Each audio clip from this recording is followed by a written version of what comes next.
Hi there, everybody. Pam Frazier with Caldwell Banker, licensed real estate agent in New Hampshire. Today, I'm going to discuss, if you're a seller, what to expect once your property goes under contract. There's not a whole lot for a seller to physically do once a property is under contract. There are dates to watch and just key points to sort of keep an eye on, making sure that things are running smoothly. If you have a good agent, that person's going to be doing that for you as well. First and foremost, you get an offer from a buyer, you accept it, you want to countersign that offer immediately. Once there's two signatures on the offer, you're official, you're under contract, ready to go. First thing to expect would be the escrow deposit should be mailed to the listing office from the buyers. Within the contract, they will specify a dollar amount for that escrow check and mail it to the listing office. We hold that. Basically, that's protecting you as a seller from the buyers getting cold feet and walking away. If they do that, you get to keep the deposit.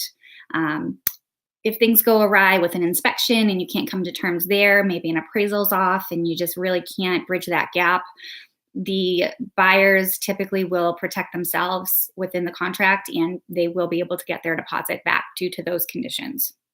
Financing is another one. If for some reason their financing falls through prior to the commitment date, then the deposit is theirs as well. So you'll do that deposit.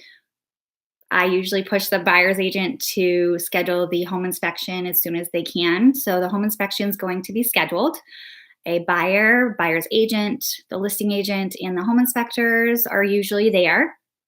Depending on the size of the property, it could take anywhere from an hour and a half to I've had 3.5 hours. If it's a very large property, we're even looking at 4 or 5. So depending on the size of the property, you're going to expect an inspector to be there that long. Sellers are not present, so no worries there. Just make sure you're not home. After the inspection, you are awaiting the inspection report to be submitted to the buyer, and then from then on, they will either pass the inspection, say we're moving forward, they're releasing the inspection contingency, or they might come back and have a few items they want you to repair, or sometimes they'll ask for credit at closing so that they can repair those items as well. So it's a little negotiations back and forth at that point, which is completely normal. At the same time, the lender is asking the buyer for documentation for their loan. They need to usually complete an application within, I like to see the 3-day time frame. Usually with their pre-approval, it's already done. So then they're just submitting documentation to underwriting behind the scenes as inspections are happening and things like that. The lender is going to reach out to a title company to order title, which means that they are researching the deed to make sure that the property is free and clear to transfer from you to the buyer, that there's no liens, any outstanding items against the property. You're going to want to find a title company as well. I always recommend just use the same one. It's so much cheaper and easier if you're just one title company at closing, unless you have an attorney you really want to use. It's just basic paperwork, closing documentation.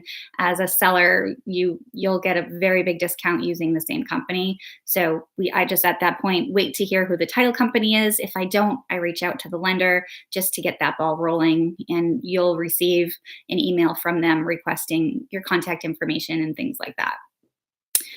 Basically, that's the whole process. Besides, you have an appraisal that's going to happen.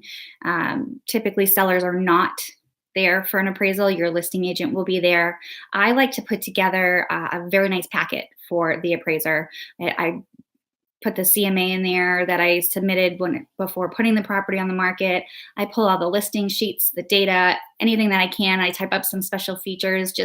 I want everything there so that the appraiser has everything that they need to properly value the listing. So that happens. Then we wait for the appraisal report to come back. That could take anywhere from 3 days to a week. I've had 2 weeks before, depending on how backed up and busy these appraisers are. So once that number comes back in, if we're right on target, that's great. If it falls short from the sales price, then the buyers will typically try to renegotiate down to that appraised value.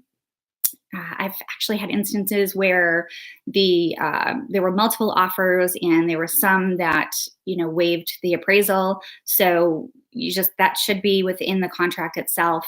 Just look for that. I've had properties where it didn't appraise, and instead of bumping down to the full appraised price, they met halfway for the difference. So there's still negotiating that can happen there.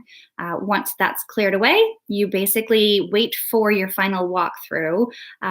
If you have oil or propane, then you're going to want to add a fuel proration to the closing disclosure. Typically, as an agent, I'll go to the property, take a snapshot of the gauge. I reach out to the oil company just to get that dollar amount, and then that's submitted to the title company so that they can add that. It's a credit to you, and it's a debit to the buyer. So the buyer's paying you for the fuel that's in the tank at the going rate. That's always a big one. Sometimes if it's a full tank, you really just don't want to miss that.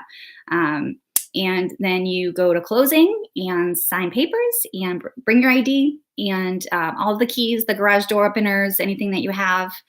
Sign the property away, and make sure before the final walkthrough everything's cleared out, because you can't go back once you close. So you want it completely vacant, broom swept condition, the way that it was when the buyer first viewed it, minus all your things.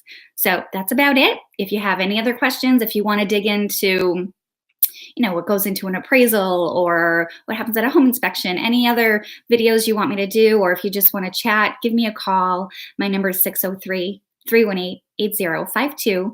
And don't forget, subscribe to my channel so that you get a little ding every time I make a new video.